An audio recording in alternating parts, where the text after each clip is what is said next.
వెళ్తే లోక్సభ ఎన్నికలు మరికొద్ది నెలల్లో జరగనున్నాయి. ఈ ఎన్నికల కోసం కాంగ్రెస్ పార్టీ సన్నద్ధమవుతోంది. ఇందులో భాగంగా వివిధ రాష్ట్రాలకు ప్రదేశ్ ఎలక్షన్ కమిటీలు కూడా ఏర్పాట్లు చేసింది. Telangana Pradesh election committee chairman గా సీఎం రేవంత్ రెడ్డిని అధిష్టానం నియమించింది. ఈ కమిటీలో రేవంత్ రెడ్డితో కలిపి మొత్తం 25 మంది ఉన్నారు.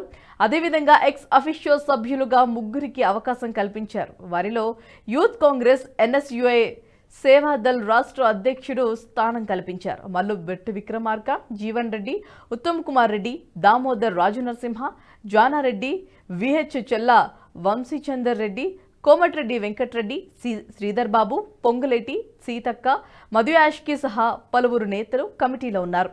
తెలంగాణలో 17 ఎంపీ సీట్లలో కనీసం 12 గెలుచుకోవాలని కాంగ్రెస్ భావిస్తోంది. ఈ వీడియో మీకు నచ్చినట్టయితే లైక్ చేయండి, 10 మందికి షేర్ చేయండి. అలాగే కామెంట్ల రూపంలో మీ అభిప్రాయాలను మాతో పంచుకోండి. Nationalist hub group of channels ను సబ్స్క్రైబ్ చేసుకుని తెలుగునాట జాతీయవాద జర్నలిజాన్ని ప్రోత్సహించండి. ఈ వీడియో కింద ఉన్న బెల్ ఐకాన్ పై క్లిక్ చేయడం మర్చిపోవద్దు.